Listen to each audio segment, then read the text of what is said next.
It was a cold, silent night in London. Rain tapped gently against the windows, and the streetlights flickered outside the old apartment building. Sarah lay half asleep beside her husband, listening to the steady ticking of the clock. Her 6-month-old son, Oliver, was finally asleep in his crib down the hall, soothingly.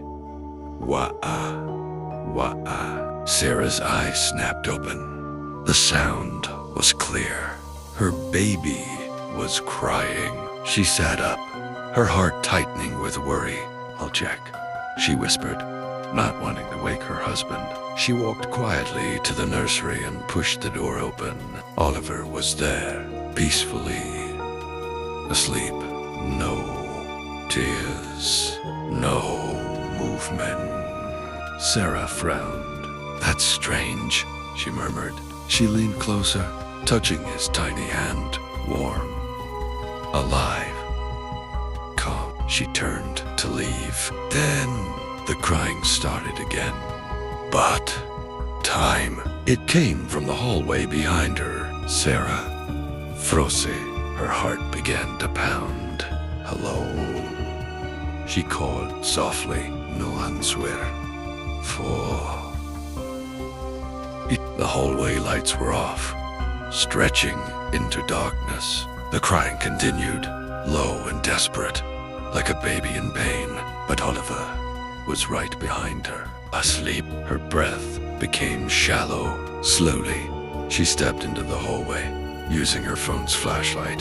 The beam shook as her hand trembled. The crying grew louder with every step. At the end of the hallway stood the guest room door. It was slightly open. Sarah swallowed hard. "Oliver," she whispered, even though she knew it made no sense. She pushed the door open. The room was empty.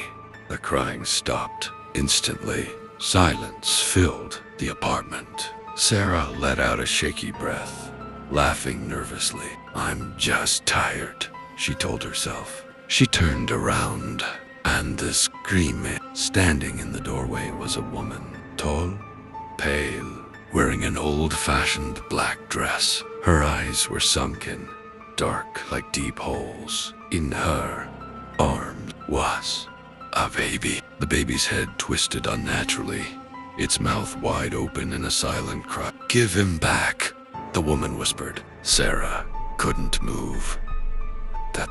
"That's not my baby," she stammered. The woman's lips stretched into a horrible smile. "All babies are mine," she said. The lights flickered violently. The woman stepped closer. The baby in her arms began to cry again, the exact same cry Sarah had heard. "Sarah, run." She slammed the nursery door shut and grabbed Oliver from his crib. He began to cry for real now, loud and frightened. The bedroom door burst open. The woman stood there, her face inches away, eyes burning. "You heard me," she hissed. "Give him back." Sarah screamed for her husband, soothingly. "Come." The woman vanished. Her husband rushed in, confused. "What's wrong?" asked it. Sarah couldn't speak. She clutched Oliver tightly, shaking. That night, they packed their bags and left the apartment. Weeks later, Sarah read an old newspaper article. The building once belonged to a woman who lost her baby in a fire. She was said to wander the halls at night, stealing children to replace the one she lost.